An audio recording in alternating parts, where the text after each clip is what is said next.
Good evening, Rush Nation. Welcome to the 5 Yard Rush NFL podcast with me, your host, the Joel Hewitt. I'm, as always, with the other one, Alex, and the off-season champion, Pete, the Pete Amelia. Fellas, how you doing? Good. Yeah. Decent. I already said brave choice on the outfit today, Pete, but I just wanted to put that one out there into the world as well. Yeah, right? I'm repping a Doomsday, so he wasn't a part of this. I'm using him as the excuse why we didn't win. He was barely in the game, so you're representing him today. This is the most screen time Doomsday is getting this week. Yes. Yeah. Fair enough.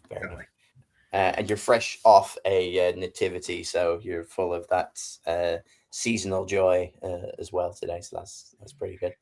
Yes, the Christmas cheer, exactly that. Alex, how you been, brother?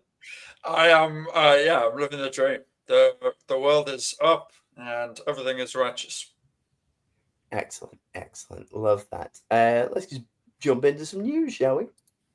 Zazu. Yes, Sir, news from the underground. Zazu, sir, news from the underground. And what a week for news from the classic injuries that I'm sure Pete will get to bring us all down a peg. To somebody around about my age getting a little shot. But should we start with the kind of depressing stuff? Pete, let's just get the injuries out of the way and then we can talk about all the fun things. Okay. Trey Hendrickson is out for 6 weeks. He's just had core muscle surgery for a hernia, so that's his season done. I think after all of the palaver with getting him signed to the Bengals beginning of the season and all that push, that's him now out of it. Similar for the Bengals, you've got Higgins in concussion protocol as well. On the concussion theme, Shavarius Ward, the Colts centre back, is in concussion protocol for the third time this season, which is concerning.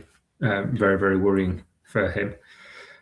Go on, Alex. You heard centre back too. I saw your eyes. I did. I was going to call him. I was going to call him a cornerback.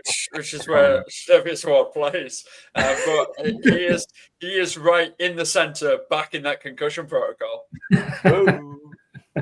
Nicely done. Obviously, I've got, might as well mention a Doomsday. He missed this week, but he's probably going to miss about 3 or 4 weeks. It looks like it's touch and go whether he'll actually go on to IR, but he's going to be back for probably, it'd be, look if he's back for the Lions game, I think, for the last game of the season. Could be his last game of the season because Bears went from 1st to 7th. Like, don't put that bad juju on me. Don't put that bad juju. I'm just saying. He started early with that, didn't he? He's proper laying that one out thick. You can tell the Saints got to win this week. He is absolutely fired. I'm livid, actually. In fact, you know what? I don't care about injured news. Right. Tyler Shook. What the actual Shook are you doing, mate? Like, stop looking good at this point in the season. It's like you're not even watching this podcast. We aren't going to win anything. I would quite like Baker Mayfield to get a little bit of confidence and go on to a nice little playoff run. And here you are pulling out Shedeur Sanders level plays. Should be running around with like an arm up in the air. Stop it. We've gone down to the 5th overall pick right now. And look, top 5 would be great. I guarantee we're going to do something stupid and win this week. And end up with like the 7th through 10th or something like that. We're just gonna ruin everyone's week. We're back to injury news. Now we've got past your injured soul. Browns, talking of the Browns there, centre Ethan Pokic has got an Achilles tear. He's done for the season. Zach Ertz, that looked really bad. Did you see the tap on his knee and his leg bouncing the wrong way? That was not fun. Not fun at all. There's a lot of that happens to Washington players. There's a lot of that shouldn't bend that way. And I don't like it. No. And that's him done for the season. I think that's probably him done for good now. At his age and injury that bad, it's going to be difficult to rehab and have any kind of meaningful role coming back from it. I think. And similar to Connor as well. Again, it's they're both getting on in years for players to be kind of like elite in those positions, and then to have, stuff that bends the wrong way, tearing some things. I can't see it coming back from that, which is a shame. I like Zach Ertz. I liked his like second bite of the cherry with the Commanders after a pretty successful time with the Eagles, I believe it was. Yeah. And then at the Cardinals. Oh, of course, yeah. And there in the meantime as well, and was quite solid there. You've also got, for the big one, is Daniel Jones at the Colts. That was a big loss for them. So he's got, again, Achilles tear, another Achilles tear. He'll be done for the season. Riley Leonard came in, got his opportunity, and then he sprained his PCL. They've got Anthony Richardson still on IR. Undisclosed reason. Yeah, being rubbish. He's he played like he had a damaged eye, and they just said, yeah, honestly, he did have a damaged eye. He's not just rubbish. We didn't set fire to our 5th overall pick. Yeah, no. The guy just because of his combine. Isn't that from the Elastic Band? Is it still the? Honestly, I've got the watermelon gif in my head where it springs back and hits them in the face. Yeah. But because he fractured his eye socket or something with that. Yeah. Be careful when tying your hair back, people. Always sort that. That's okay. That's okay. He'll be fine. Look, I've got things to say about the Colts. As soon as he went down, I feel for the guy. I don't like anybody getting injured. But I text you two saying, hey, weren't the Colts a great early season story? That's it now. Thanks, you've done your job. You made it kind of exciting, but the Texans and the Jags will take over from here and they'll compete for the division. And it's not how I want to be right, but so far I'm pretty Nostradamic on this podcast. So watch this space. The Lions drop off. The Colts are a flash in the pan. Said the Panthers are going to make the playoffs. All of these things tisked at by many people on the street booing me and hissing as I go by for daring to say such things. People just don't like the truth, is all I'm hearing. Yeah, that's what it is. Something like that. Yeah. It's bonkers, isn't it? After they started so well to be not even in the playoffs. As it stands, they're not even in the playoff picture. There is in the chase now from being the one seed for the first couple of months. I believe their downfall started from the day that I was like, they're going to win it all. Yeah. Just determined to prove you wrong at every corner. God bless him. Is that the last bit of injury news? Well, so just the last bit of that, just to finish that kind of point off on the Colts. Jones is out, Leonard is out, Anthony Richardson is out. Brett Ripien, their QB4, is currently getting the start at the Sunday. Their emergency quarterback is Tyler Warren. And the biggest news designated survivor? Say again? Is he designated survivor if all of the Colts QBs go down in a fire at the White House? Yeah. They bring in their emergency backup. Yeah. They've got Kiefer Sutherland at quarterback. Yeah. But don't worry, they've solved it all now because Philip Rivers has officially been signed to the practice squad today. Hasn't played football in 5 years. Incredible. Yeah. Before I ask Alex about this, what I really want to know is if you come back, do you then have to wait a further 5 years to be eligible for the Hall of Fame? Yeah. Yes. So he's had 5 years. They didn't give him first ballot. So he was like, fine, I'll play again. And in 5 years, you could put me down as first ballot Hall of Famer, 49-year-old Philip Rivers. That'd be amazing. Could you imagine if he if he comes back and then leads them to the Super Bowl, that would be the greatest sports story of all time. Yeah. they'll make a film of it. They'll make I two mean, movies. it'll probably be after like R-rated because all he does outside of football is make babies. Yeah. Those babies. I found out today he has a 2-year-old child and a 1-year-old grandchild. Wow. He's got 10 kids. 10 kids, and his youngest is only a year older than his first grandchild. That's trying to make his own Steve Martin kind of duos, isn't he? Yeah. Oh, we're like cheaper by the dozen, like cheaper by the dozen. There you go. Anyone mark your bingo card for obscure movie references. In 2025, the year of our Lord, with this cheaper by the dozen drop. Yeah. Never watched the sequel. I assume it's just as good. It's cheaper better. by the baker's dozen. It's better. It's got Eugene Levy with a rival 12 children family. Hijinks. Love it. And they compete for a Summer Lake Cup with like egg toss, log roll, and a classic rower canoe across the lake.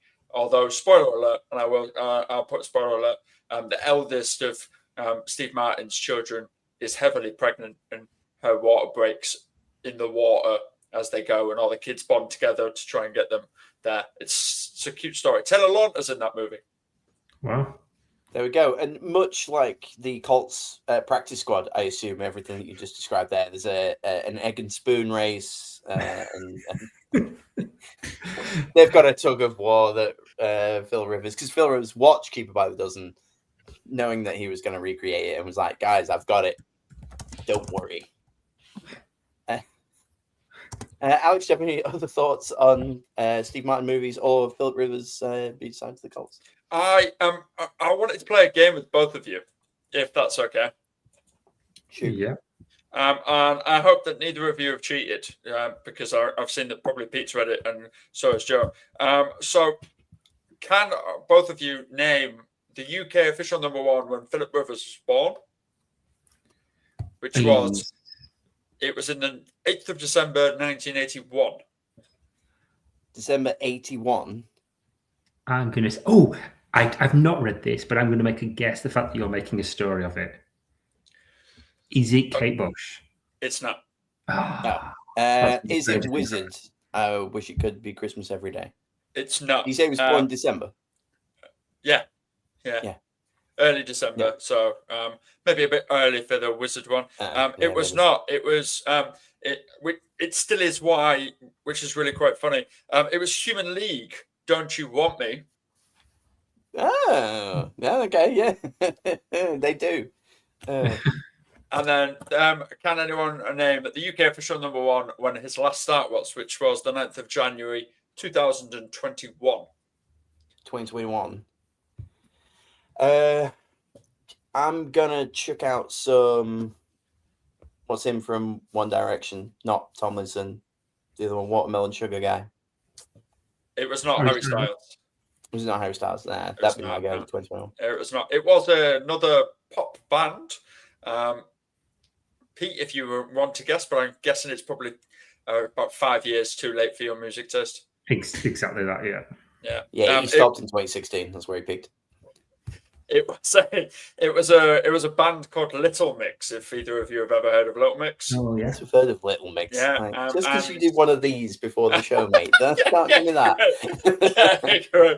And their song called Sweet Melody, which it will be to Colts fans and all NFL fans everywhere if Philip Rivers gets his start. So there you go. I know Sweet Melody, mate. Sweet Melody. Ba, ba, ba. This guy thinks I don't know ball. Come on, mate. oh brilliant. Little Mix have not been relevant for quite some time. They've all gone solo, obviously, at the moment. So, yeah, God.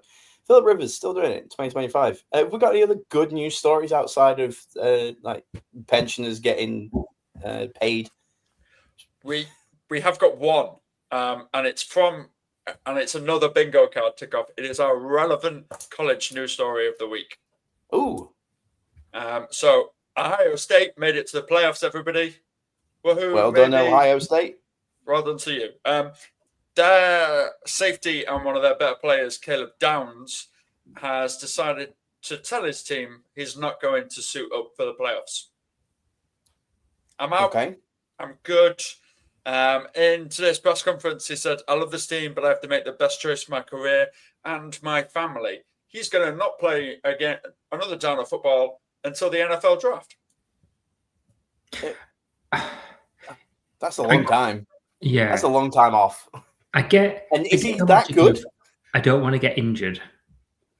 I don't want to get injured, but at the same time, that's going to tank his stock. That's going to cost him money no matter what. Because if you just down tools because you're worried about getting injured, a team's just going to be like, that's giving Brandon Ayuk vibes. And with the 7th pick of the first round, the New Orleans Saints take safety, Caleb Downs. Yeah, but yeah, that's the last of that one. I thought you were going to talk about the Fighting Irish deciding to pull out their ball because they chucked their toys out the pram. No, I don't think Notre Dame should get any publicity or press, even from the vast viewers that watch our podcast or listen to us online. That is disgusting behaviour, and I don't believe we should mention it. Boo. Fair enough. Alex, not a fan of Irish pull-out game. Jesus Christ! It's like Owen Rivers.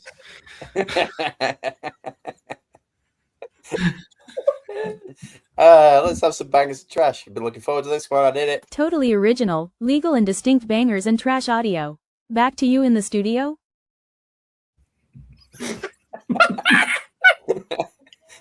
Copyright strike me now, YouTube. I've thrown down the gauntlet. That was my voice as well. Don't accuse me of using AI. Oh, fantastic. Having a good time. Can I just say that's such a better gif of sausages. Yeah, I thought so. Honestly, half an hour of scrolling through sausage gifs because it had to be a banger. It couldn't just be a sausage because then it's sausage and trash. That doesn't make any sense. So it had to be bangers like in a pan. So there you go. Got that with the totally distinct, legal, original bangers and trash audio. And for any partners that may be watching, honestly, that's what Joel was searching for when he typed in sausages GIF. And totally distinct, legal. Yeah.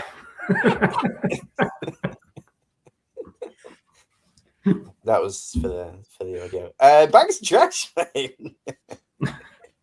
Oh dear, we've got off the rails here. I absolutely love it. I'm going to start with a banger just because I'm in a good mood.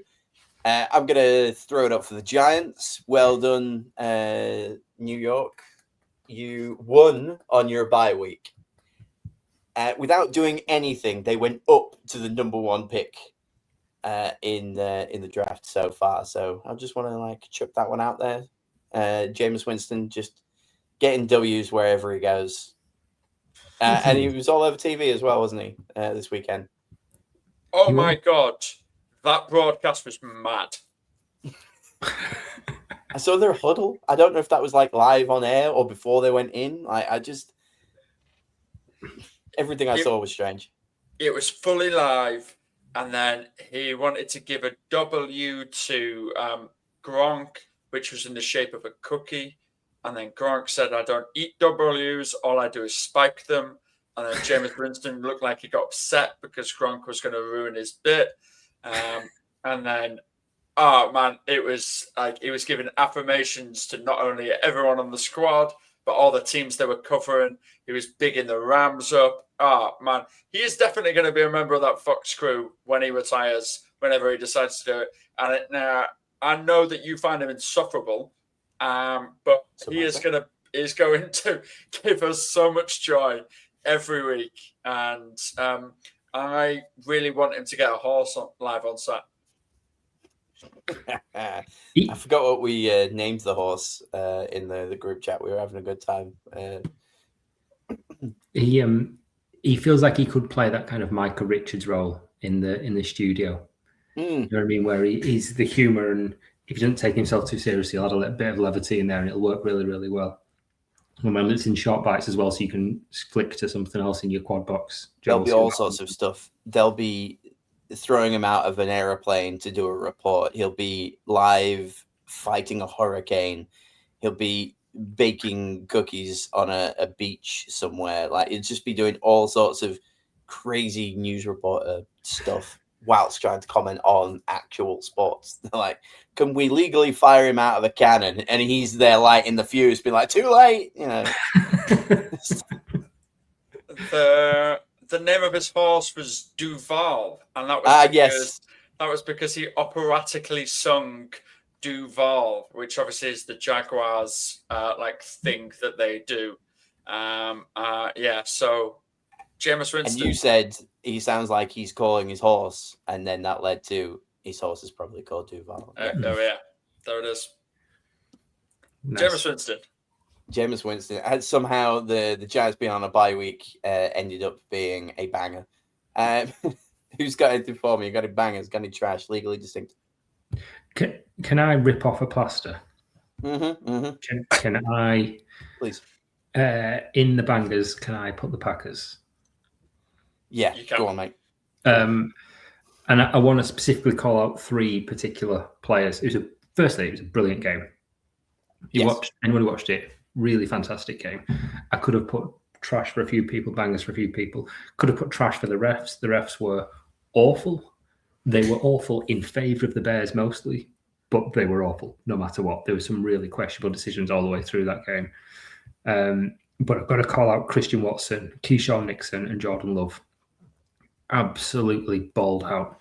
Keyshawn Nixon had the game-winning interception. He'd not had an interception all week, and the Packers fans were getting on his all season. Sorry, the Packers fans were getting on his back all game, giving him all sorts of grief because he had a couple of fouls, got into a fight with Luther Burden, I think it was. He somehow the Olamide Zaccheaus touchdown.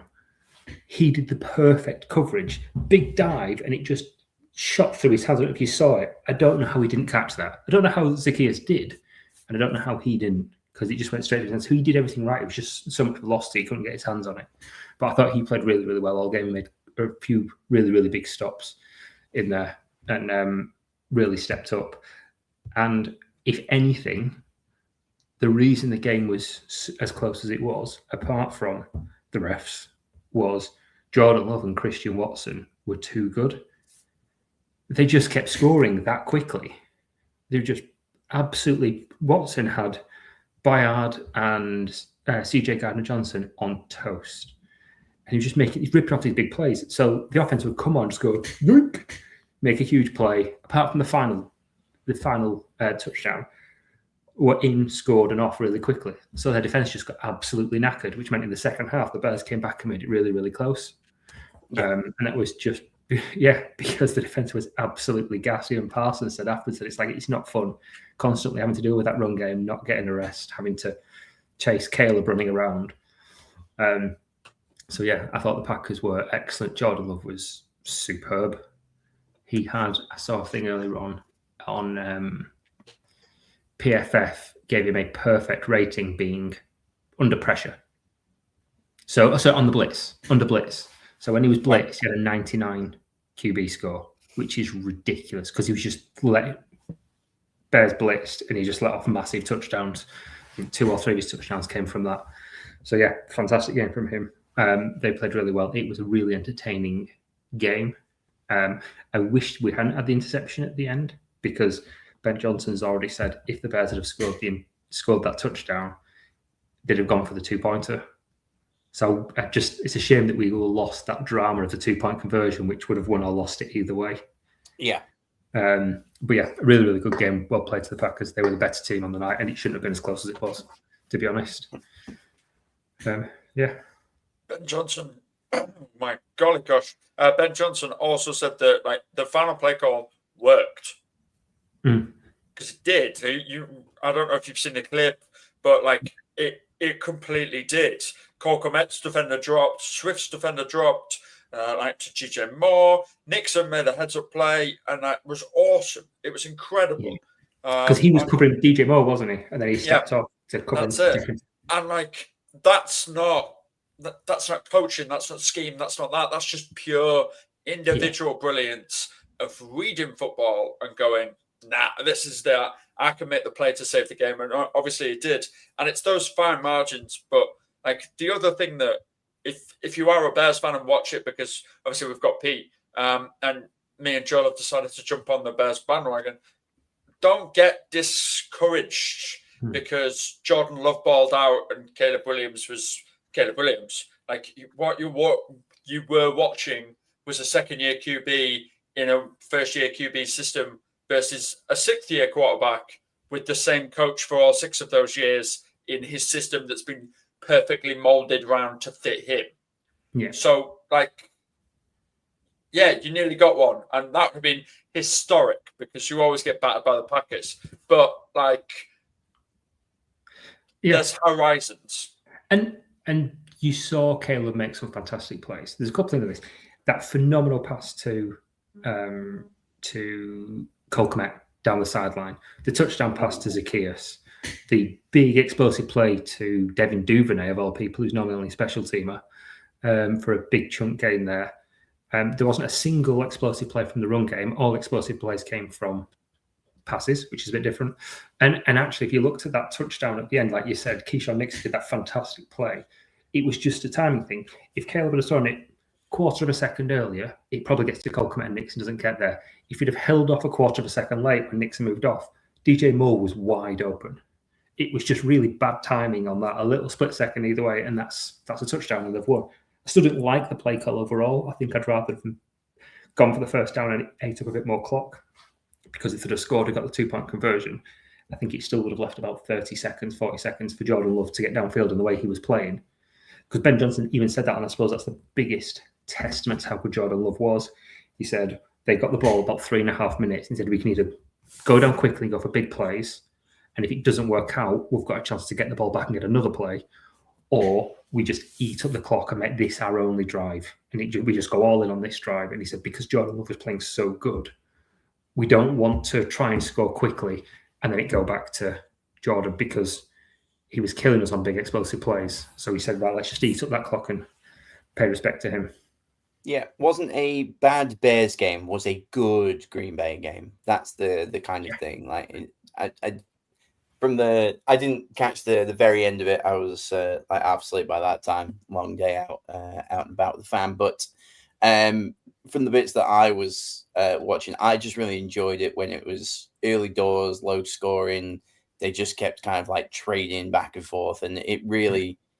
I just can't wait for the playoff football, man. Like each week there's something like that where I'm like, that is just an absolute winner goes home like type game. And yeah, it could easily have gone one way or another. I think the same kind of goes for the Monday night game where, you know, similar situation, picked off in the final play, could have easily gone one way or another. So great to see, love to see it. Bears still going to probably be fine. I don't know who they've got this week, but back in it's the only good game they've got left. It's Browns, Packers again, 49ers, Lions.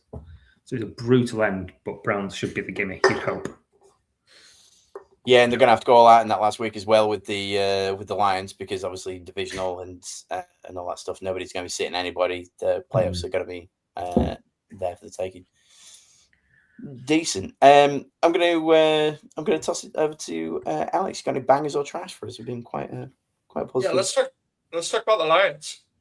Holy moly! We never talk about the Lions. Let's do it. What a football game that was! Like, what a football game. Cast your mind all the way back to Friday morning or Thursday night. 44-30. Holy moly! Gibbs, we've talked about him all season. We'll talk about him all season long.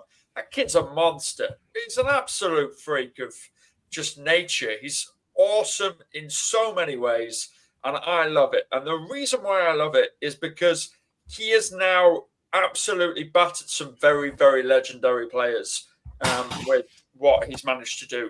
That wasn't me. Is everybody okay? Yeah. Cat flap. That's his safe word. Oh, right, okay. So through 45 career games, Jahmyr Gibbs has got 5.5 yards per carry, which is more than Barry Sanders. He's got 47 total touchdowns, which is 4 more than Jerry Rice. And he's got 4,726 yards, which is more than Emmitt Smith. That's company to keep, and they will continue to do it. He is an absolute legend, and I really enjoy watching him. And whenever he is great, he is phenomenal and arguably the best player in the league. Let's just hope they rest him in week 18, eh, Pete? Yeah, please, because he is terrifying. If the run game's not working, he's terrifying in the pass game. He's just an absolute menace all over the field. He's the next CMC, isn't he? And he's already at that kind of level.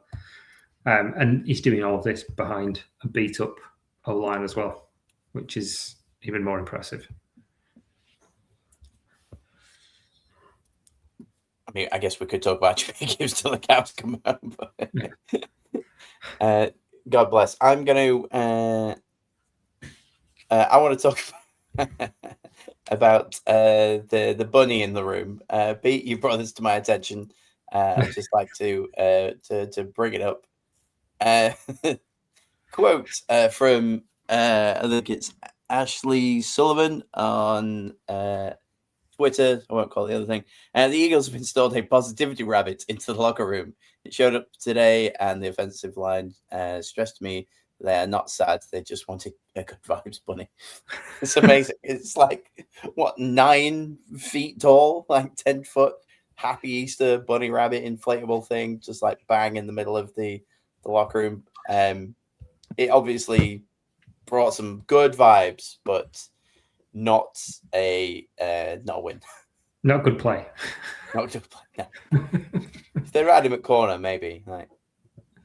Yeah, it smacks of desperate, doesn't it? It's look at this. No, it's fine. Honestly, this is definitely going to work.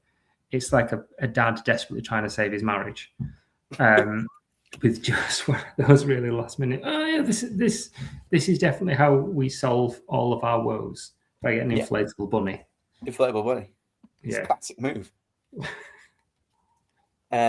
But yeah, I suppose off the back of that, I'm going to prompt you into one of your trash talks from this week. Super Bowl QBs, so including Hurts and the positivity rabbit. Yeah, so it's not just Hurts. I think there's probably a couple. I could talk about banger and trashy that all tie in. I'm sure Alex have plenty to say on this. Yeah, but Jalen Hurts and Patrick Mahomes, 2 elite quarterbacks, generally agreed. The 2 QBs in the Super Bowl last year. This weekend combined for 0 touchdowns and 7 interceptions. 7. And Hurts, despite his flaws, normally is quite conservative, normally protects the ball really well. But he just, Jesse Minter, the Chargers DC, had his number all day yesterday. Some of them were unlucky plays that were tipped passes, and then somebody picked them off for, I think, 2 of them. But some of them were just outright bad throws. There's one for Hand, the defensive end for the Chargers. The first quarter, if you watched it, they kept the game plan from Hurts seemed to be target Dallas Goedert between the hashes, straight down the middle, keep targeting him. And they saw that was happening. So Hand, just instead of going after the quarterback, he just took a step back. He just like, I'm not going to pressure the QB. I know he's going to pass. Took a couple of steps back, got in the way, and it was just straight into his hands because Hurts was not expecting it. So I thought that was, I don't know whether it was a heads-up play from him or he'd had Minter in his ear, but that was fantastic. That final deflection at the end by Cam Hart was just a superb play. If you've not seen it, oh god, yeah. Obviously so exciting because he tipped the pass. I can't remember who it was that caught it afterwards. One of the other cornerbacks caught it, got to the game ceiling because this was an overtime game ceiling interception, and then Hart had to just be like, ugh, and tackled his own guy. Like, don't run, don't fumble it and fuck it up. Just get down and end the game, please. Made even better by it being the Monsters Inc. Bowl and Sully Sullivan getting the interception. That was Sully's 4th interception of the game. I don't know if he embodied different players throughout or if it was just the one guy, but yeah, Sully getting the dub for the Monsters over the Eagles. I thought that was pretty decent. I mean, there is a high advantage when it's him and the person trying to catch the ball is Mike Wazowski. That's you don't throw it into that coverage. That hurts. He deserves more criticism for that. He was also the receiver in the game goer, or one of the go-ahead touchdowns that Justin Herbert threw was JP Sullivan. So he had the best ever two-way performance of an NFL player. Travis Hunter, yeehaw, man! In 5 years, Sully's going into the Hall of Fame. I can't wait. Like, just see that like grizzly bust. And what a legend. Jesse Minter's getting a head coaching job next season. I would think so. Yeah. I would think so too. And the funny thing is as well, like Herbert wasn't great either. The Eagles played really, really well, but he was playing with a broken hand and he was still better than Hurts. Alex, do you need me to pull up the stat? Please. Okay. If you'd like to describe for the fine people at home, the Bleacher Report reported on X that Twitter. Jalen Hurts would have had a higher QBR if he spiked the ball every play tonight. He would have. He had a 31.3 QBR, and he would have had a 39.6 QBR if he spiked the ball every play tonight. He also might have won me my fantasy week and made me not miss out on the playoffs. Oh dear. So, like all I needed, Jalen, was 5 points from you. You got 0.4, and I lost the game. And then I don't make the playoffs in my league. That's it. Season's over. Thanks, Jalen. Thanks. That's it, man. That's it. You've never scored 0 points or less than 12 points in a fantasy game, and I needed just 5. And you do it this week. Thanks, man. But anyway, we got the W. I say we, the champs has got the W. And you're back on. Hold on. Let me dust this off. Wait. It's down here somewhere. Charge. Thanks, man. The Chargers X tweet when they posted the final score was "Birds aren't real."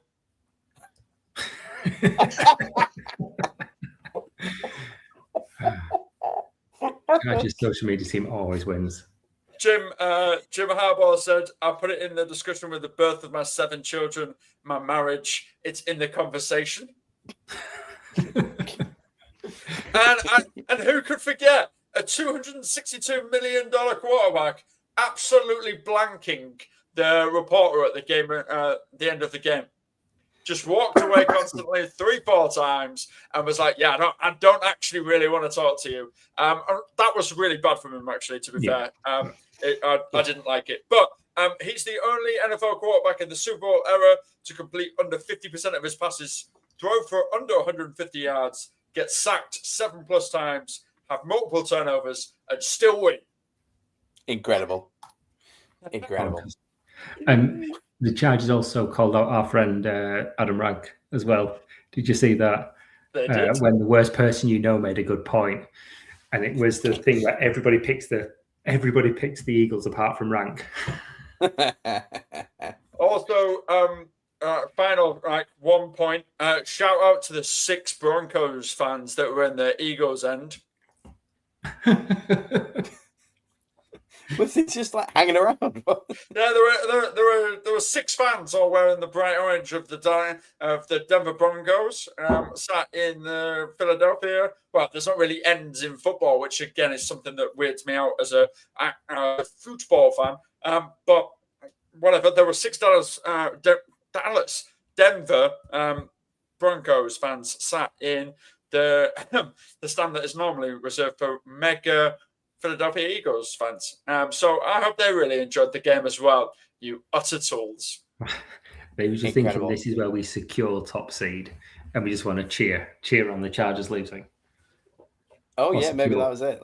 the division. Yeah. I'm going to bring up the other part of the Super Bowl QBs having a rough time. Alex, you've sent what you've put in a contender as maybe like one of the top memes of the season from at NFL memes on twitter.com, showing the Chiefs falling to 6-7. Don't you dare. And the Dolphins being at with 6 wins and 7 losses, being the cool, funky guy on the golf course. Yeah, same. Do you know who either of those are, by the way? No. Yes, I know both of them are, yeah. Oh, there we are. Thank God. Pete, do you want to educate him? The Chiefs is Tiger Woods and the Dolphins is John Daly.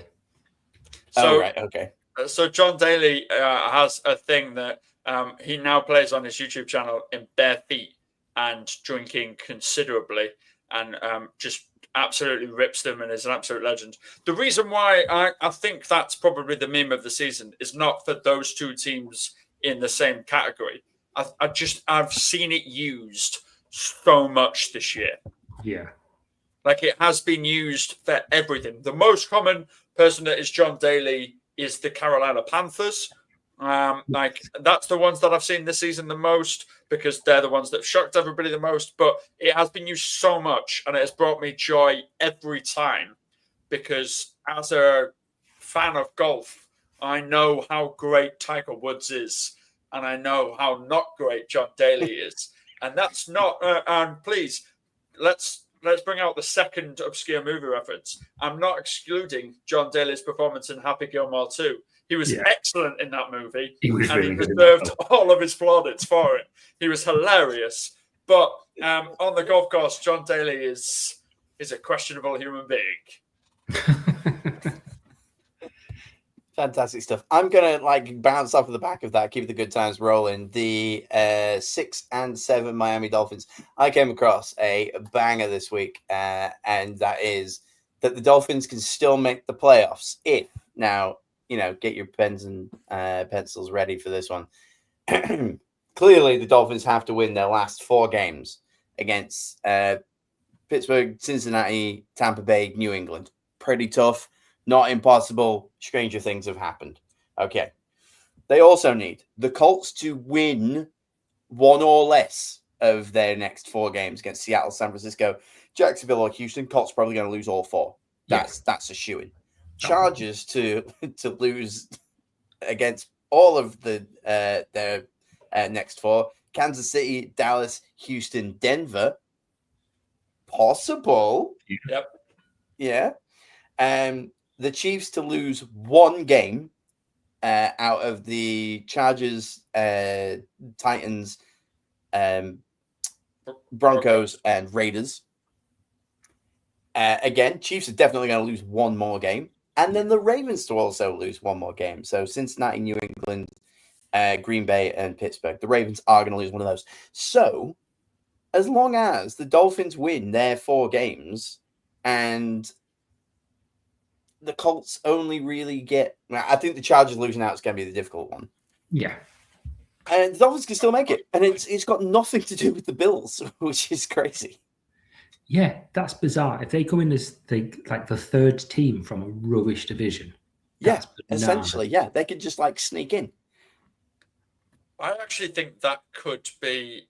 I wonder what the odds are on the bookies or anything like that for that, because that could legitimately happen, especially with the Chargers. Obviously, when we beat Kansas City opening game of the season, that was the first time in 9 tries we'd beaten Kansas City.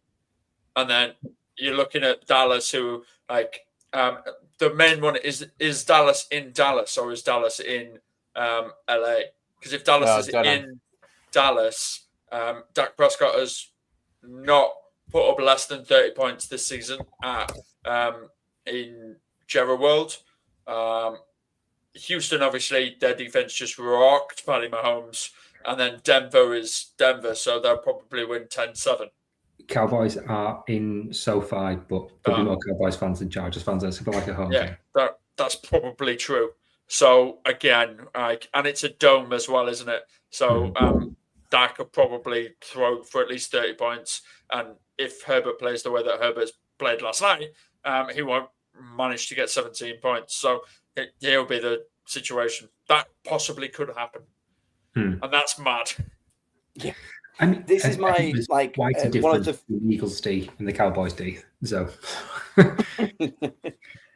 this is one of my favorite like times of the year. Usually it's the Raiders trying to mathematically work out 17 things that are going to happen to hopefully make it into to the playoffs.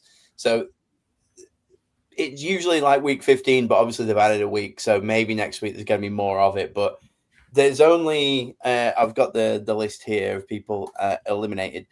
There are only 1, 2, 3, 4, 5, 6, 7, 8, 9 teams eliminated from playoff contention. And I was having a good laugh with Alex earlier that the Bengals are doing worse than the Falcons, but they still have a shot at 4-9 of making the playoffs. Like, what a trash division that has been. So yeah, we're going to start getting some like weird maths. I think a lot of these teams that we see here, Ravens, Chiefs, Dolphins, Vikings, Bengals, if they lose their next game, I think that's it. You fork them, don't you? They're done. Potentially Cowboys as well, but that kind of depends a lot on what happens with the Eagles, with them dropping off. I just can't see anyone below the Cowboys making the playoffs, apart from maybe the Cincinnati Bengals. I would say the Ravens. The Ravens are 1 win back from the Steelers. I know it's 1.5 because of the tiebreaker. But they're horrible at the moment. That's my problem. Yeah. And Lamar's the worst he's ever been, ever. Yeah. Yeah, it's true. But all it takes is if he suddenly starts to feel a bit healthier, then they could go and run. But I don't see it. But we'll probably come to that. I just I just realized whenever we pull up a graphic, in my view, Mike Wazowski's Pete, but like me and Joel are fine. It just covers Pete completely. Yeah, it's just if we like lean over like one little bit. If we lean over there, it's fine. But then, like when it's there, it's there. Bless him. It's better when it's like the bunny or something, though. So we've just replaced him completely. Thanks for coming, Positivity Bunny. I just realised that's a microphone and not a cigar as well. There he's holding. Cigar. Happy Easter. He's like the baby from Who Framed Roger Rabbit.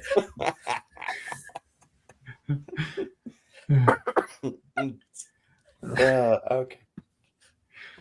Shout out to the writer of Who Framed Roger Rabbit, by the way. He accidentally got the rights to that back. Expect a sequel soon. Amazing. I didn't know that. Yeah. That's awesome. Yeah. I don't know if they just let it slide or if he actually just like waited it out, but he's really pleased to have the rights back because he's once been doing the Things From Justice. So there you go. Right, let's keep on. I think we're kind of like going off the rails here. But I do love it. It's one of those like crazy weeks. That's everything that I've got for like bangers and trash. Like I just like listen to you guys. Pete, talk to me. You've already talked the Packers. We've already talked Chargers. Give me your other banger. We've got to talk about Shedeur Sanders. FYI, if you are going to, be sort of famous for a particular celebration, you're asking for it, aren't you? Yes. You are just seeing the entire like Titans defense all in the end zone with their fists in the air. Fantastic. Like, yeah. But now we need to caveat this, kind of paraphrase Sir Alex Ferguson and be like, lads, it's the Titans. But Sanders had a day. He was fantastic. It was 364 yards, 3 passing touchdowns, 1 rushing touchdown. Yes, he threw an interception in there, but he balled out. Now, there were some big yak plays, like a little dump off to the running back. Yeah, Judkins. Yeah, Judkins, who just went to the field. He's so good. I love watching Judkins play. He's such a good player. If that team gets good, he's going to be the next elite running back. He's fantastic. It's just, but yeah, Shedeur played well. He's been told he's got the job to the end of the season. right? No. So it's his for the next 4 games to make a claim for himself. And if he plays well, the fact that they lost, if he plays well, then suddenly you've got a high-profile quarterback that's got talent and he's starting to show it, and a really high draft pick, so they can put some pieces around him quickly. Now, it's going to be difficult with the centre out, Pocic. I'm not sure how to pronounce it. I think it's Pocic. Pocic. But if he can, the opportunity, he's now got the opportunity that he wants, and he does have talent. So he's shown it today, and let's see how he can play out the next couple of weeks. He's got a good opportunity next week as well, because we've seen the Bears will give up explosive plays left, right, and centre. So he should be able to get some momentum going there as well. But does he have a coach that fully believes in him? Because I personally think that what Kevin Stefanski did this week, even though it's for Shedeur Sanders and we rag on him a little bit, but me personally, I think that's inexcusable. I think game on the line, 2-point conversion. I like, you've got a look more quarterback hate him. Yeah, I would rather he be on the field at that point, because clearly, if he's not on the field, you're snapping it straight to Judkins, because you've been doing that, since you started Shedeur. Judkins forgetting to do the lateral, fine, he choked in that point. Would Shedeur have done the same? Probably. But you've got to give him the opportunity. Like, if you're going to say, fine, it's his job and right, we have to play him or whatever, stop taking him off when it gets to the goal line. Like, it doesn't make any sense. Like, who are you? What are you trying to prove at this point? Like, it's one of those. I can't fully dislike Shedeur Sanders unless you let him stay on the field and prove me right. I don't like that you take him off and it's like, well, I wasn't on the field. Like, if I were there, it would have been legendary. But it was not legendary. I guess that's the opposite. It's not firm, it's just flaccid. Yeah, just one of them. And the stupid thing is, Stefanski's got one shot to save his job, and it's not winning out. It's not winning out. If they manage to scrape out another 4 wins before the end of the season, it's not just suddenly saving his job because he's done it in spite of Sanders. He saves his job by looking good with Sanders and showing a rapport with him. And right now, the only opportunity they've got is either we're completely rubbish and you're out, or there's opportunity there and it's Sanders and you two have got chemistry, so we think you're the right person to help develop him. They're the pole. I just don't see a middle ground between them where Sanders isn't it and he keeps his job. So I don't get what he's doing. It's almost like he's trying to go, when I think Sanders is rubbish. So when he's rubbish and I lose my job, I'm definitely going to lose my job, but he was rubbish. So what chance did I have? I wasn't given any opportunities. I was given 2 crap quarterbacks. Please hire me somebody else. He needed to commit and support Shedeur. He did, and that was his one shot to keep his job. He's gone. He's 100% gone. So then the question that I'll ask to both of you is, in that division, do we get a clean slate? Like we talked last week, the Tomlin's under pressure. They didn't look any better this week. Like the Ravens under Harbaugh were terrible, as well as their 35 games under 500 since 2013 against other playoff teams. So that's a statistic that's not taking them any further. Zach Taylor, yes, his best player went out, but again, he's not been able to build a team around Joe Burrow. He's not been able to fix this defense. He's not been able to kind of do it. Are we going to get that full trigger? I'm aware Zach Taylor's the one. Zach Taylor's probably the one that's like, right, we'll give you another chance, another year. Because it's there. It's the steepest one. But if there is going to be a division where we see all 4 ever, because I don't think it's ever happened, could it happen here? No. And I'll say 2 things. I don't think... Well, Tomlin doesn't get fired. Tomlin won't get fired. They've not fired a head coach since 1968. It's just not what the Steelers do. It's not what Rooney's going to do. He won't lose his job. He might not get re-signed, but he won't get fired. So that's Right. me just probably splitting hairs. Or he might walk and say he wants a new challenge. I don't think so. I think they'll continue. They'll get into the playoffs and be like, we're not going to fire a coach that's just got us into the playoffs, because they're probably getting there. Yeah, and what if he takes another team to the playoffs next year? He gets 9 wins and makes the playoffs, and he keeps his like dreams alive. Yeah, it'd be just like who was the Bears guy that took him to the Super Bowl and got fired? Lovie Smith. And Bears said, like, we never should have fired Lovie Smith. Took us to the Super Bowl and blah blah blah blah blah. Or the NFC Championship game. There's also, I don't think Zach Taylor should be fired. He's got crap defensive coordinators. The bigger problem there is the GM. It's not Zach Taylor, because offensively, and he's offensive head coach, they're good. They are. They do. They're an exciting. They can put up score, and they can, in obvious passing downs, they can still do, in obvious passing situations, they can still be exciting. So I don't think that he needs a better DC. But results are results. So it's easy to put him in the firing line. So I think he probably will get fired, but I don't think he should. And Harbaugh's not getting fired. No chance. They should change OC.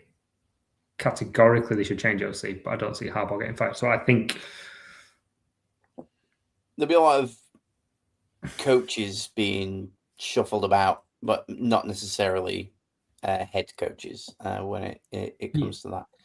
Yeah, there's normally 7, and I think it's probably only Stefanski that goes. It wouldn't surprise me if he then went over to be the OC in Ravens if they got rid of Todd Monken. Because he's a good running coach and he's really well with Nick Chubb. So in how Harbaugh likes to play offense, I think he could work really well.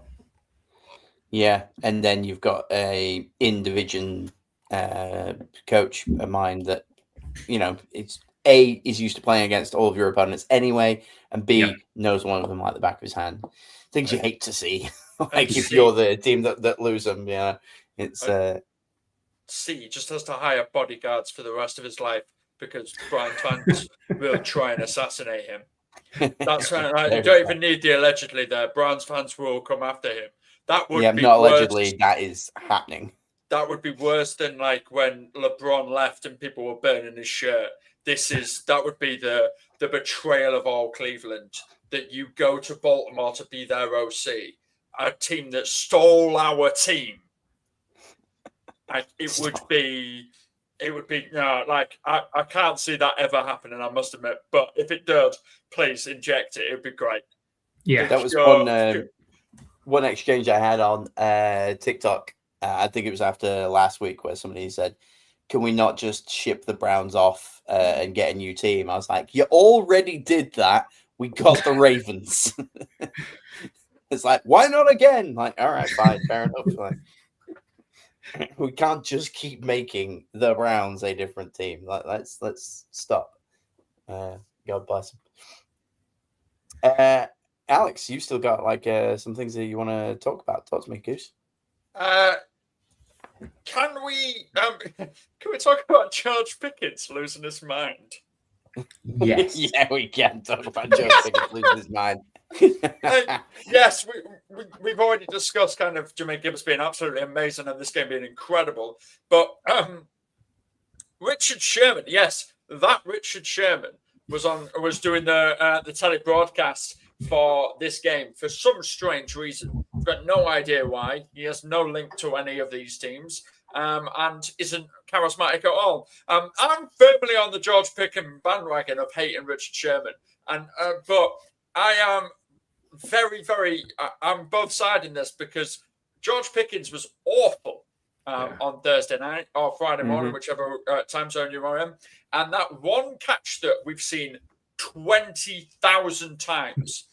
When I first watched it, I thought it had gone to the end zone and taken the end route towards the edge of the turf. And George had just gone, it's gone over my head, it's there. But then I watched it a second time. I was like, wait, does he miss the ball completely? And then the third time, I'm like, yes. Then the fourth time, I'm like, wait, did he not even try and go for that ball? And then the fifth time, I'm like, no, he did not. He gave up halfway through that play. And that's why he got traded out of Pittsburgh. Pittsburgh, thank you. That's why he left Pittsburgh, right there. That's the attitude that Tomlin would go, nope.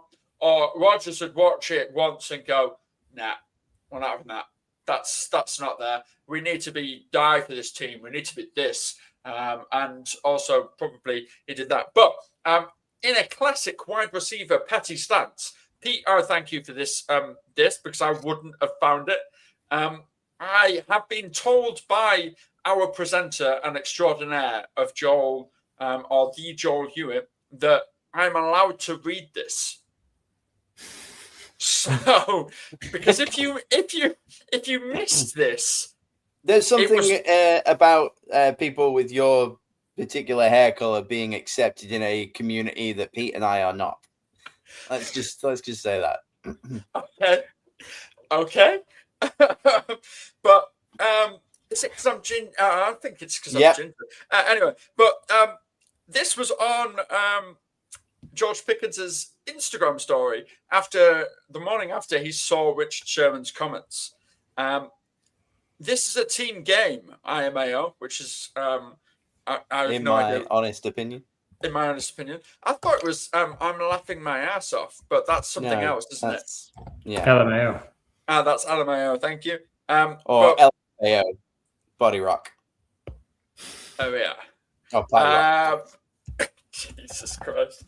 I'm not the only one on the team. Stop becoming an analyst and talking about one player when he loses a team game. Lots of has gone right for explosive plays, and it's funny because I thought former players would know that. Richard Pussy-ass Sherman, who, by the way, ain't without the Legion of Boom. We all remember San Francisco, brother. Much love. 3 ninja emojis. Don't well speak pronounced on me unless you know the game of football as a former player, not a dick riding fan/analyst that act like a double team is not a thing or certain bracket coverages don't exist. Knowing you play ball, which show me you a leech weirdo. Now, Twitter, eat this up. 5 laughing emojis. Clout our world. Firstly, credit to Pickens for still calling it Twitter. Like, you automatically get a dub from me, my friend. But yeah, he went off at Richard Sherman. Poor defenseless, like no muscle tone Richard Sherman ever since like he got out of the game. He's just a bag of bones. And I saw something where Cam Newton was talking, and he was like, oh, you do these things and you've got to be like a mouthpiece. If you've got the same opinion as somebody else, often a producer will be like, you need to say something different. So maybe that's the case. But yeah, come on. Richard Sherman should know better. And I liked him as a player because, as we've established, I like it when players are utter arseholes, especially in the cornerback. So the whole put me up against a whack retriever like Crabtree poetry. Love that. Put it in the Louvre. But yeah, God, Pickens just like don't pull any punches. You're not going to lose any money from banging on Richard Sherman here. If anything, all that's going to happen is people are going to think you're better than just ace. Like there are no ramifications from having a pop at Richard Sherman because he's also known for having a pop at that poor woman when he did the interview that just like scared the hell out of her. Yeah, just bless him. It's because Pickens is only on a 1-year deal, isn't he, with the Cowboys? He's looking for new contracts this offseason. Mm-hmm. And he was in line for he still is in line for a big, big payday this because he's been fantastic all season. But that low effort game on Thursday was really bad. And then drawing more attention to it now, it might not cost him any money, but it might cost him some teams. It might cost him some options. If the Cowboys decide not to re-sign him or they don't know. I've not looked into their cap situation. But yeah, he's not done himself any favours at all in a contract year. I disagree. I think he has done himself favours with the one owner that doesn't care about wins, but does like being in the press. Yeah, true. So he's absolutely. I cannot remember a time when George Pickens wasn't a Dallas Cowboy. Even when he was a Pittsburgh Steeler, that man was a Dallas Cowboy. You can see it in his eyes. They'll sign Brandon Ayuk in the offseason. You know it's coming. Oh, love that. Love that move. Yeah, get all the reprobates in. Does that mean they're getting Rashid Rice as well? Yeah, bring him in. That's a twofer. He's a bit of an ass, and he has a criminal record. So, like, woohoo! That's a perfect Dallas Cowboy, that, isn't it? On that, as an aside, did you see that tweet that was doing the rounds this week? Like, when Rashid Rice just got absolutely smacked by the Texans defenders, like, that's what it's like to get hit at full speed and someone run off. Like, oh. Poor guy did get folded in half. But right, there's no allegedly for that. He did that. Yeah. He did that. Yeah, he did that. Cat libelers. Yeah. Absolutely savage. Go on, Alex. You still got a couple of bits before we move on to the topic of the show. Can we feel sorry for the New York Jets, or do we not feel sorry for them and we laugh at the New York Jets? We'll give them a second, but like they've not been relevant. I don't even recall. Did they even play this week? They're on a bye, right? They're on a bye, yeah. But they obviously they were eliminated from the playoffs for the 15th consecutive year. That is the longest in American team things. Which for some reason the stats from Fox Sports didn't include the MLS, which I'm a little bit annoyed about. But all right, give them a pass. It's Fox. What more do I want? So in Major League Baseball, the NFL, the National Basketball Association, and the National Hockey League, no other team has not made the playoff for 15 consecutive years. Wow. Good work, Jets. Just out here breaking records. So they had a bye week as well. So both New York teams on a bye got a win. Love that. Love that. Yeah. Just breaking records and getting high picks. Sorry, they got battered by the Dolphins. What more are we talking about? Yeah. See, I don't even remember that. Yeah, they got beat 34-10 by the Dolphins, of course. Yeah, they did. That's absolutely baffling. Wow. There we go. Just goes to show that it just was not worth even keeping an eye on. That's how relevant they are. Yeah. In a high-scoring game, we didn't even realise. We're just that rubbish.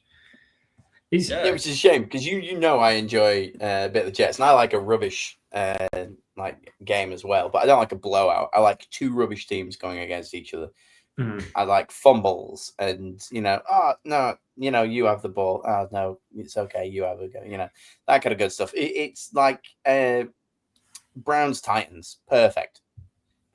Two terrible teams that automatically make one another look like good teams because in a vacuum, if you only showed somebody that one game, you go, whoa, look how the caliber of American football. But then when you widen that view and they watch any other team, they go, oh, these two are terrible. It's brilliant. I love it. And the most Jets thing is in that 15 years. Do you remember that one Fitzmagic year when they were really good? Yeah. And they went 10-6, but just because of the record, they still didn't make the playoffs. That's the most Jetsy thing. It was so good to watch him that year as well. I miss Fitzmagic. He was great. That's who the Colts should be working out. Yes. He's got a percentage of the, isn't he? He's too busy taking his shirt off on TV. Yeah. Aren't we all, Peter? Aren't we all? That's the off-season. Who's got the hairiest chest? Don't think I'm winning that one. Bring it on. I'll grow it out. I'll plait it. Any more before we move on? I need to put out the Commanders. Like stubbing out a cigarette? Yes. The worst week, really quickly. The Vikings went at the first team in 33 years to lose with a shutout and then win with a shutout the following week. Wow. They were shut out by the Seahawks last week, and then they won 31-0 against the Vikings. And they scored no points, then conceded no points. Yes. Yeah. Brilliant. And the Commanders were rubbish. And they lost Ertz, and they rushed Jaden Daniels back, just like we said they shouldn't. And his non-injured arm got injured again. on a tackle. I think was it when he threw the interception? Threw an interception and then in the follow through got his arm injured. Oh, it was interception or something like that or incompletion. But it was a bad play all round, and then he got injured again when they shouldn't have been playing him. They could have saved so much face by just playing Mariota, who was a relatively hot hand. Yeah. And just let Daniels go and sit in his little VR room and just like learn some more, rest up.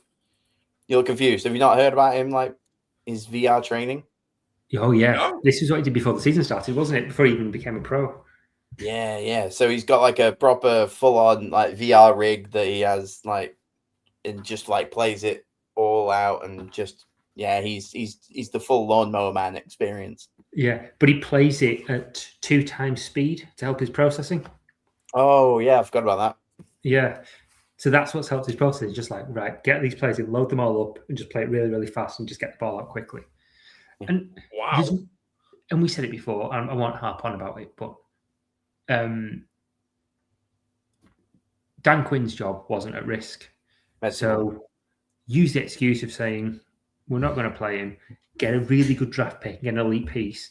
You've gone from an NFC Championship team to really bad, but you've got the excuse of Jen Daniels has been out a lot. Get a blue chip piece. Even if you want to trade back, get a couple of first rounders from a really high pick and then rebuild and go again. Because you've got an old team, you need young new pieces. Stop trying to win. Now it's not helping you. Yeah, give it up. Yeah. Everybody now, bottom half of you, like, give it up. Let's just cap it there. There's like 3 weeks. Unless you're playing the Packers, Lions, or Vikings. Was JJ McCarthy actually good? Because I must admit, I did not watch a second of this football game. But I've got a stat line of 16 of 23, 163 yards and 3 touchdowns, which isn't screaming good to me. So I don't know if he was good or they were really bad. No, McCarthy looked solid. All 3 of his passing touchdowns were to tight ends, 2 to Josh Oliver, 1 to TJ Hawkinson, and Jordan Mason ran 1 in as well. He played well. He played good, safe, sensible football. Yeah, it was. He played the game he needed to play. He got quite a few. He got short fields from defensive turnovers, and they ran the ball well as well. So yeah, he had a good game. So you couldn't really. I don't know whether it was him or it was 9 playing, and I can't remember which one of them's good and which one of them's not. But he's a bit like the Panthers, isn't he? You don't know when it's going to turn up on the day. So yeah, couldn't fault him. You creeping? Oh, he's talking to the dog. Yeah, no, she's. Of course, it's the show dog. Bodog, the show dog. No, she's stuck her nose in, but she's having none of it. She's gone. But she keeps rattling that door, so then it looks like there's some kind of possession going on back here. Bless it. All right. Realized that I left the news ticker on throughout all the bangers and trash. Just gonna pop that one up just because I can do, and nobody reminded me. And we are on to topic of the week. I just wanted to do this so that I could do this.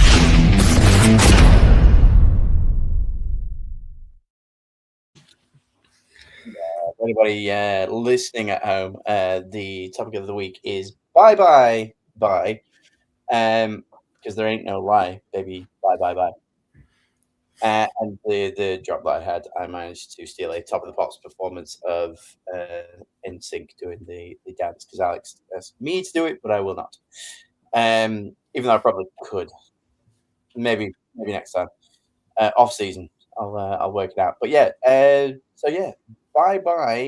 So the point of this is the bye weeks are gone. Thank holy hell. Every single team now is playing every single week through 15, 16, 17, 18. We've got 4 weeks of 32 teams all going all out, which is fantastic because I really missed everybody who was on a bye this week, to be fair. I've been enjoying the Giants and the Panthers and whatnot.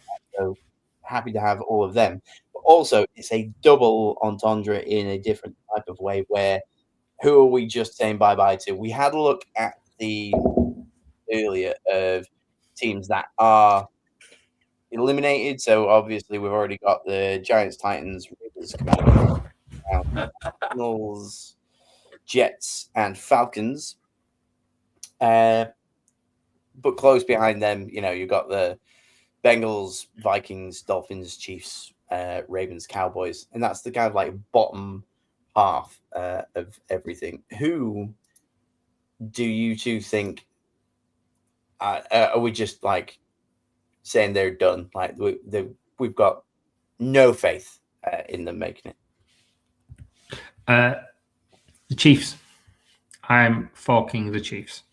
I think they've got the division's too tough. In there, Broncos are too far ahead. Chargers are too far ahead, and they've both got the tiebreaker. I think they're done, and it feels. I normally don't like celebrating good teams going down because I like to celebrate competence.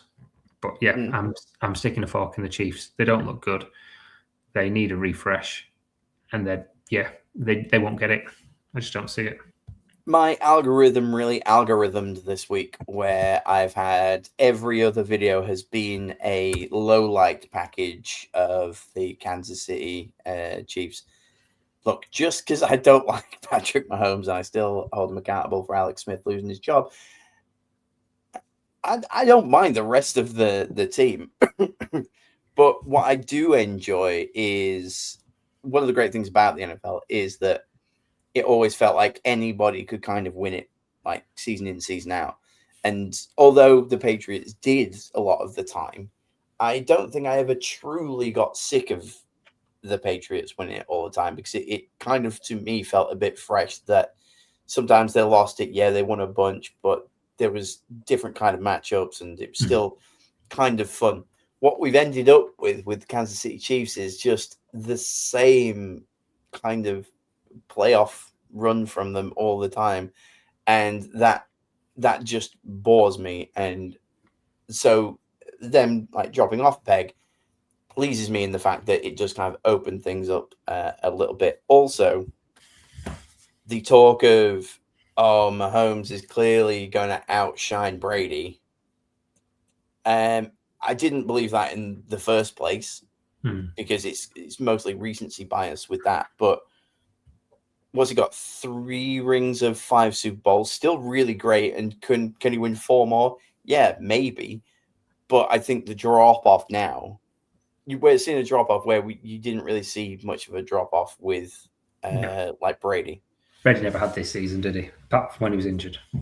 So I'm not just sticking a fork in the Kansas City Chiefs. I'm sticking a fork in the Kansas City Chiefs as a dynasty. I'm saying that we had a good few years, but the rise of teams in that division, Chargers look great. They finally seem to have it like starting to click. Obviously, I've been all over Denver this season, who, by the way, next season they're going to, collapse like a fly in a cupboard. They're just going to be that team, like the Lions, like the Commanders. I hate to see it, but I just think that it might not be sustainable. I can just see something within there. But yeah, it's just, I don't like it when too many people glaze too many people. It's Chris Collinsworth. Whenever you see somebody else throw the ball, it's always, what would Patrick Mahomes do in this situation? And it just honestly just gets to me all the time.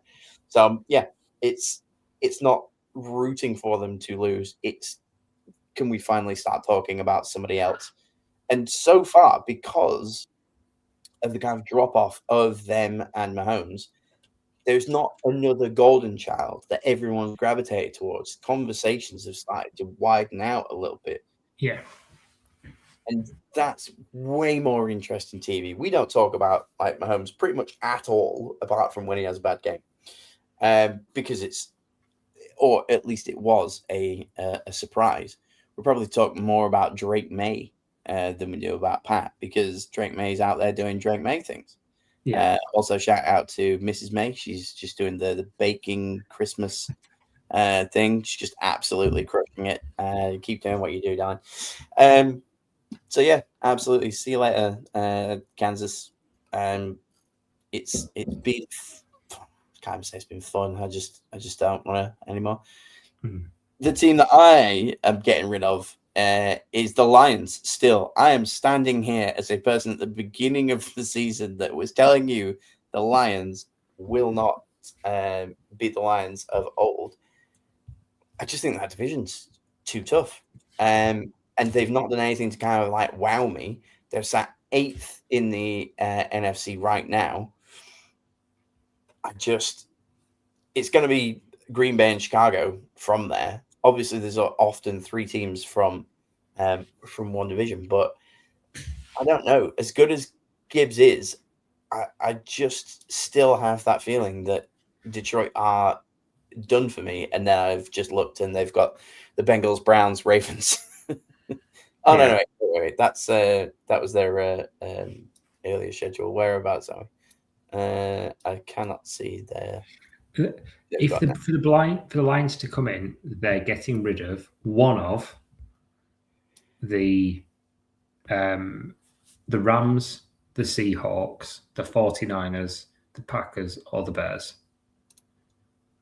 That's who has to drop. Now, Bears seem the most obvious because of their tough schedule and facing the Lions at the last week. But they're going to put a lot of pressure on there. They're going to end up with, if they don't make it, they're going to have a fantastic schedule. Fantastic end result if that is their schedule. But you're saying that's wrong. Yeah, well, I'm just looking now. It's Rams, Steelers, Vikings, Bears. I think Rams will get the win. I think Steelers could really be pushing to win their division. So stranger things have happened.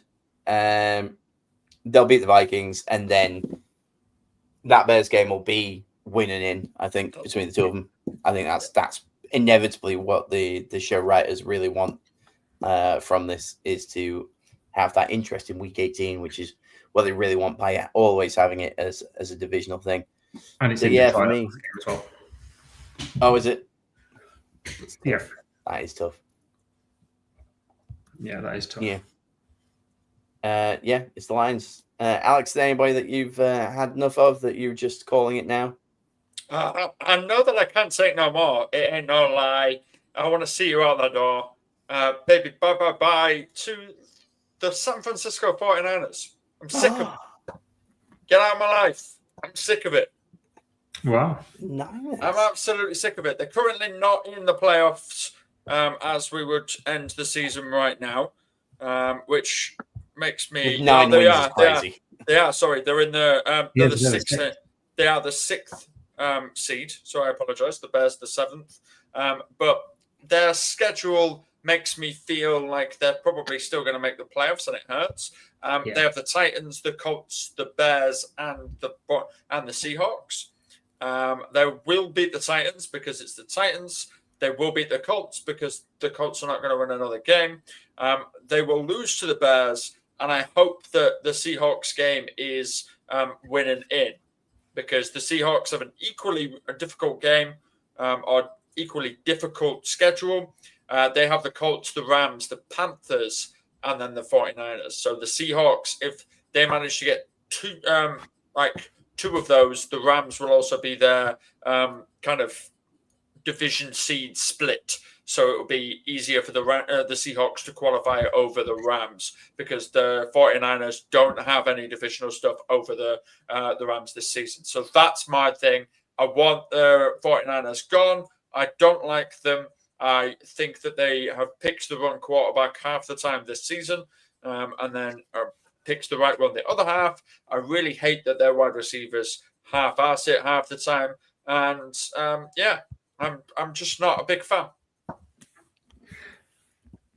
You just say the Bucks? Okay. I was gonna say, look, I can see it. Like I quite like San Fran, but the thing is, the kind of honeymoon period or whatever that may be, the early, I enjoy watching these guys, it's kind of worn off. They seem to struggle even to get a win right now. If you stuck them in the playoffs, I think I've said before about another team, it would be a waste of a playoff spot. Yeah. I would like to see him in there as a full fit and healthy squad, starting the right QB, Brock Purdy.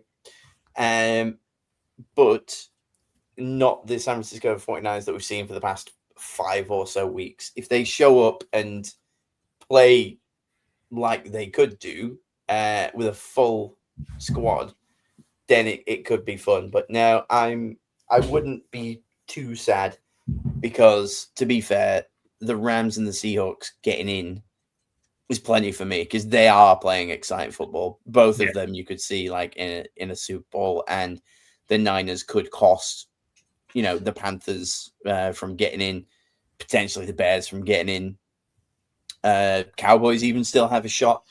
I would rather see either the Cowboys, Panthers, Bears, even at this point the Lions get in over the 49ers. Yeah, and it's one of the good things and the downside things as well, isn't it, of the way the playoffs works? Because right now the Bucs seem like the worst team in the playoffs, and they're in such a strong position because it's them versus the Panthers, really, isn't it? Yeah, and they feel like one of those teams, like those people that try to stay under the radar and traitors. Just like, don't pay attention to me, because as soon as you pay attention to me, I'm out. And that's the Bucs. The Bucs and the Steelers are screaming one and done teams in the playoffs. Yeah, they John Marlers of the celebrity traitors. Yeah, I don't think he went. He didn't go under the radar. Sorry, he was front and center. The other Joe, I'm talking about Joe Wilkinson. That's the one I'm thinking of. Sorry, apologies. Okay, yeah. That's the Joe that I'm thinking of. Many apologies. That's our second niche reference of the 30th day. Wow. You are right, though. Like, at the moment, again, like the Buccaneers, like losing to the Saints is one thing. Like, come on, sort yourselves out. It just really feels like, again, with like the Colts, the Buccaneers, what a great early story of the season. And then halfway through, the wheels fell off for whatever reason. So again, if it came down to it, only one team from the NFC South is making the playoffs. It's never going to be multiples. So give it to the Panthers. I think the Saints are going to ruin the Panthers' opportunity this weekend because they're going to stupidly try and like get a result as if it mattered. It doesn't. Tank, you bastards. Just take the fall, act it. But the Buccaneers also have the Falcons this weekend, so.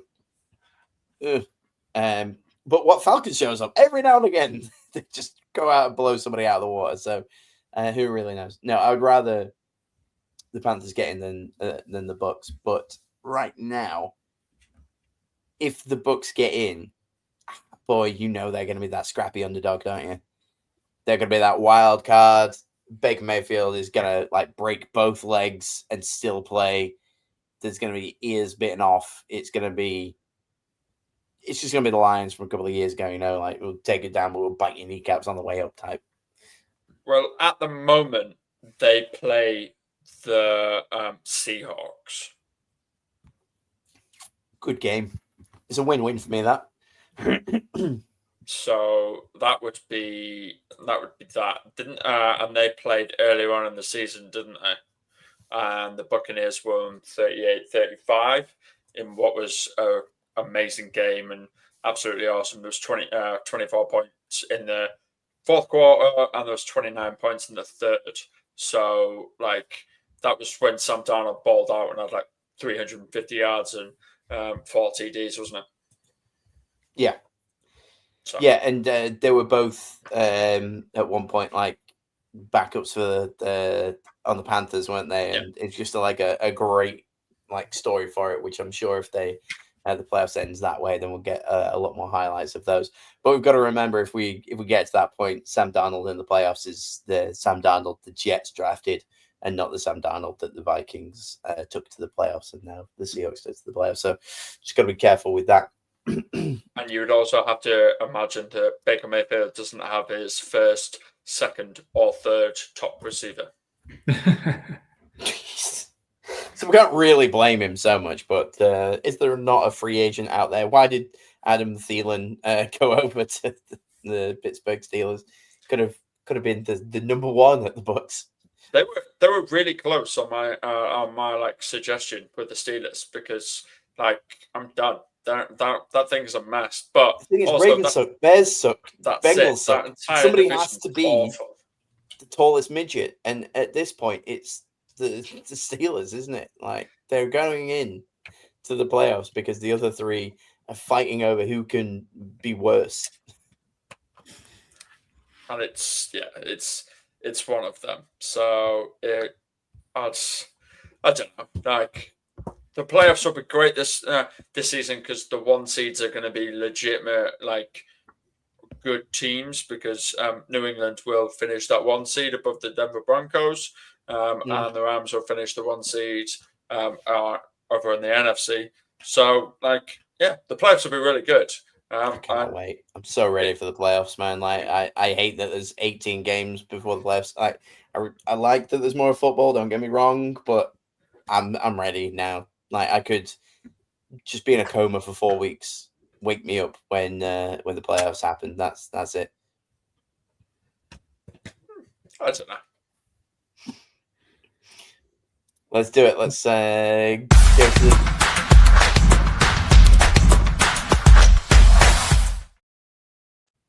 Press button before I finish talking, then pick 'em and flick 'em. Underdogs, overdogs, wumbling free. What a car crash of a pick 'em week. I ended up, I think I got 6 results correct. Absolute carnage. I'm still in 9th with 130 to 78. At 1 point ahead now of Alex, who is 129.79, who is who is 1 point over Pete at 128.80. Pete, you're now the worst of the three of us on the pod by 1. Alex, you're doing it. We're 9, 10, 11. You're just like pulling it out of the bag all of a sudden, like making them sweet predictions. Like, I don't even know. What'd you get right? Like 7 this week. I got 8 this week, and Pete beat me because Pete picked the Chargers, and as I told you off pod, I bottled it on the pick'em, and I did not pick the Chargers. I saw that thingy was going to be out. I saw on Sunday, that Herbert was questionable, and I was like, right, okay, well, he's not going to play. Lol, forgetting that we talked about last week that he's only missed 5 games in his entire season or his entire career. And he did play, and we did win. So I bottled it. Could have finished on the exact same as Pete and would have been equal with yourself. But hey, that's fine. Pete picked both the Texans and the Chargers, which, like, fair play to Pete for sticking to his guns. He said he was going to last week. He did it. Fair play. I tip my cap. If I was wearing a cap, my friend, I tip it to you, because we all confirmed that Houston's defense could be an issue, and that Philadelphia are so hit and miss that it could be one of them. I also really appreciate that you picked the Bears and didn't go for the Packers like some people could have done and do that lot. But yeah, it was a rough week for quite a lot of us. And the most anybody picked was 9. Which was Pete. Yeah. It is crazy that obviously a lot of people pick a lot of favorites, but only being able to get 9 results is pretty much. I think it's, what was it, 13 games this weekend. Yeah. This late in the season as well, when you know who's good and who's not, for it to be that low for a top score is bonkers. My only underdog win was the Jags over the Colts. And with Jones going out, like, I couldn't have foreseen that. That could have and should have been a really close, awesome game between them. But, like, he went down, and then you're done, aren't you, at QB? So that was the only, and I had quite a few underdogs. Speaking of this week, here we go. In an attempt to absolutely try and claw my way into, I'm aiming top 5. I don't think I'll win it, but I'd quite like to sneak up a little bit. I've been middling somewhere between 7th and 9th. So here's the push now. I'm taking the Bengals over the Ravens. That's an underdog, apparently. I'm taking New England over Buffalo. Also, apparently, an underdog. Same. I'm taking Denver over Green Bay. Now I'm starting to get a little spice. Yeah. And I'm taking the New Orleans Saints to just ruin everyone's weekend and beat the Carolina Panthers. All of those could definitely happen. And unless everybody starts getting spicy like with me, which I think a lot of people in the mid to lower card might start doing now with 4 weeks of predictions to go. But I mean, I'm 130. The guys at the top are on 138. And shout out to Raider Butts and S Black 74. Still just you two, but the gap's closing. People are starting to catch you. A little shout out as well to somebody we've not mentioned at all on the podcast, but somebody of the name of Mitrix or Mitch Tricks was the only person to pick the Steelers to beat the Ravens. It threw me completely. The only one.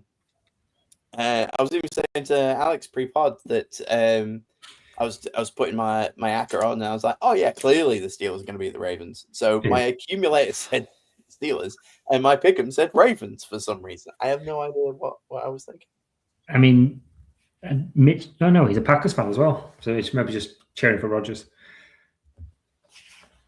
Look at how salty he is now that he finds out Mitch is a Packers fan. Yeah. Boo. Down with Mitch Tricks. He's gone full upset dad with his chair, his arms are folded. He went really. I've got a couple of other spicy ones in there as well. I think the Chargers. I'm going to back the Chargers again to beat the Chiefs. I think 34% chance for the Chargers is bonkers. I just keep picking the Chiefs because either I get a point or they lose. It's a win-win for Joel. Yeah. And I think the Dolphins are going to beat the Steelers. Oh, yeah. That is particularly. Why on earth do you think that's happening? There's two reasons. It depends if Achan's back, because I know he's a little bit banged up. If he's back, I think he can score on them. You can run on them, and they're defensively, their secondary's suspect.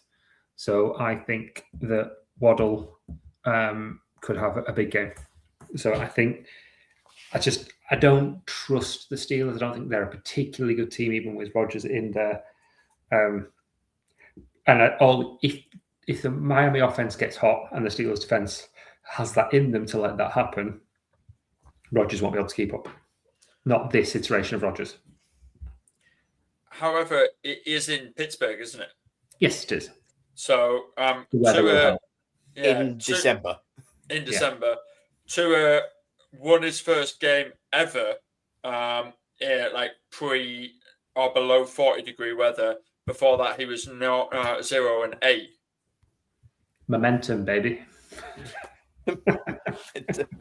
Just come off the back of thrashing the Jets. Let's go to Heinz Field in December from sunny Miami.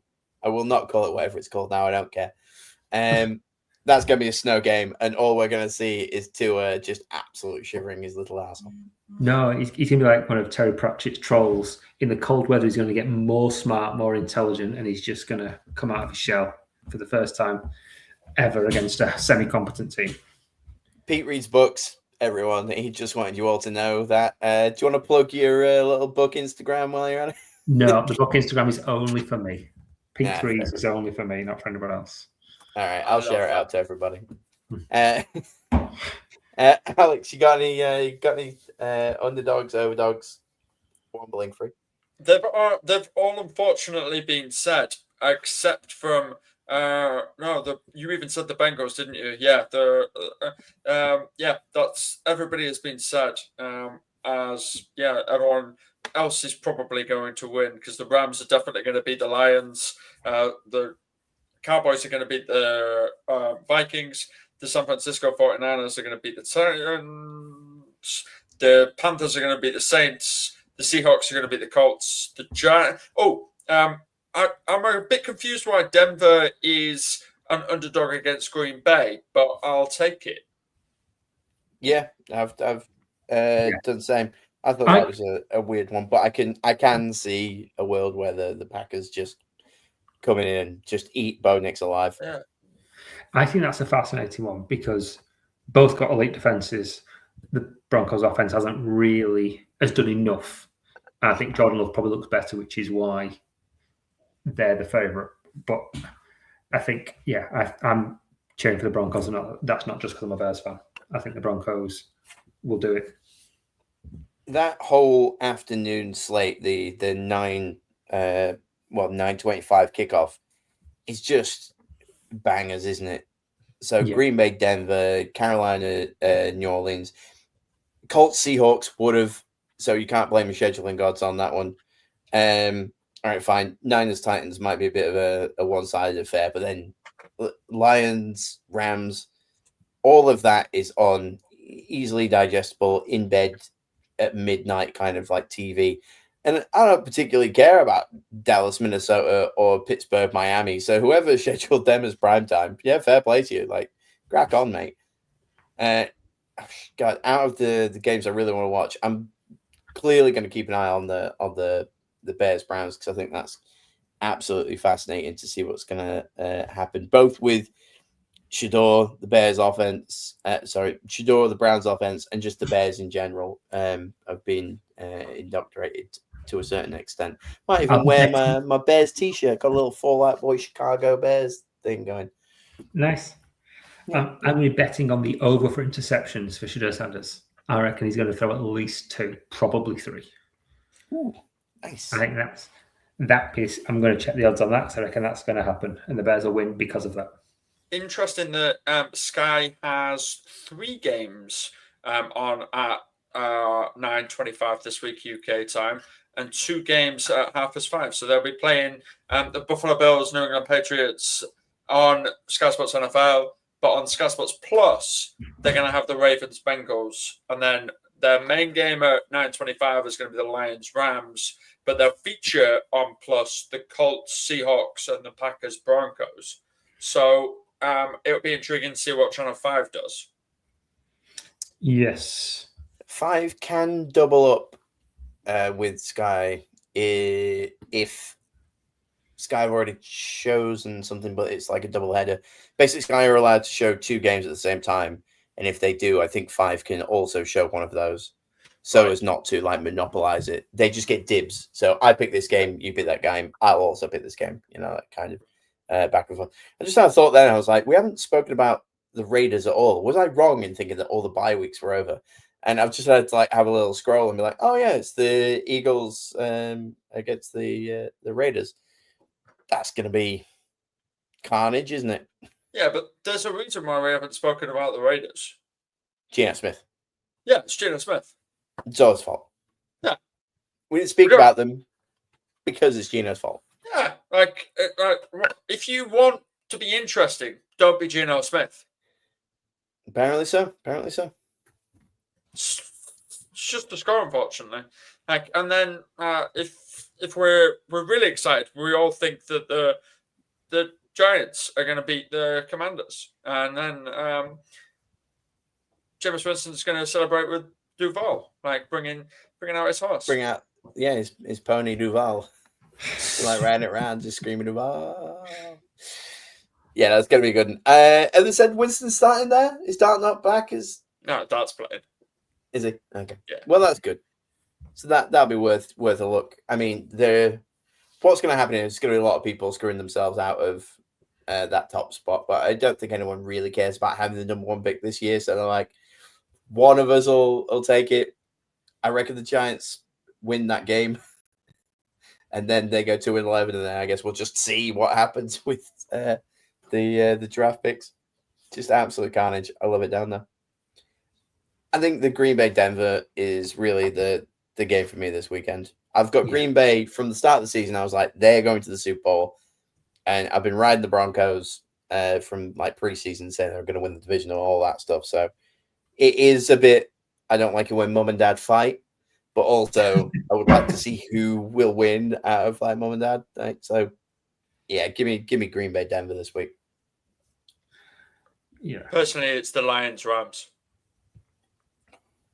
feel like I've seen that a lot. I'm torn between the two. I am the child in your relationship.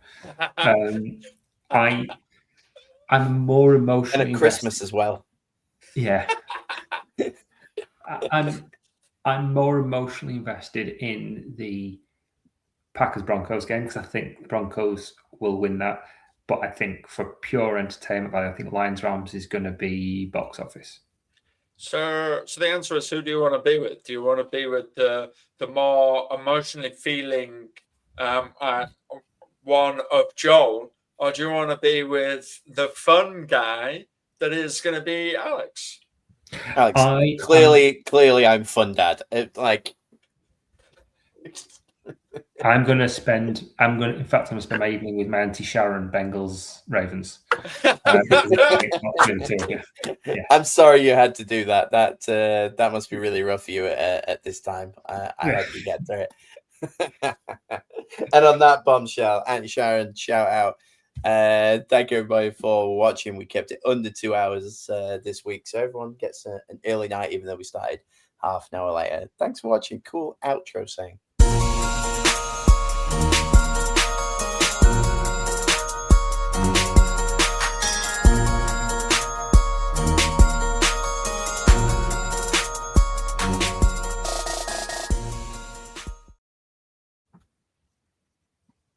I brought Mahomes back out for this one. He didn't get. I made him cool and like chain gang as well, so it's a bit like Kirk Cousins. Kirby Chains. There you go.